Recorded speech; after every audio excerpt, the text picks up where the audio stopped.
Hello, হ্যাঁ বলো। হ্যাঁ হ্যাঁ, ওইখানে দাঁড়াও ফ্যাক্টরির সামনে। হ্যালো হ্যালো, হ্যাঁ হ্যাঁ হ্যাঁ, দিয়ে দিচ্ছি। আমরা এখন মামার দোকানে মহোদয় আছেন, আমাদের জেলা পরিষদের কর্মাধ্যক্ষা মামনি দিদিমণি এবং সদরূপা দিদিমণি আছেন, তমাল তরু দাস মহাপাত্র আছেন এবং সর্বস্তরের নেতৃত্বরা।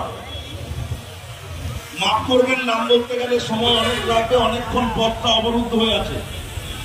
তবুও প্রশাসনের কর্মকর্তাদের বলবো এক একটা সাইড ক্লিয়ার করার জন্য।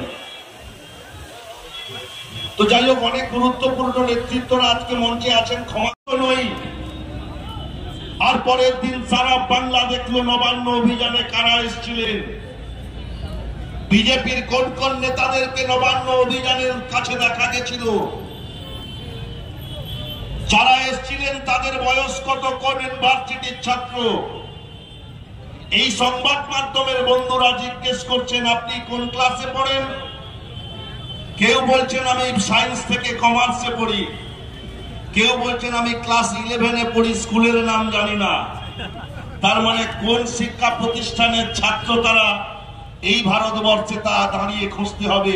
যেভাবে ভারতবর্ষের প্রধানমন্ত্রী নরেন্দ্র মোদীজি কোন ইউনিভার্সিটি থেকে পাস করেছেন তার তথ্য পাওয়া যায় না, আর কোন চা দোকানে তিনি কাজ করতেন সেই চা দোকানের ঠিকানাও পাওয়া যায় না।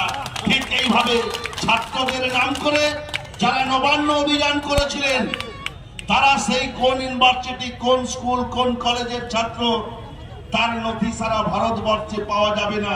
আর বিজেপি রাজনৈতিক দলের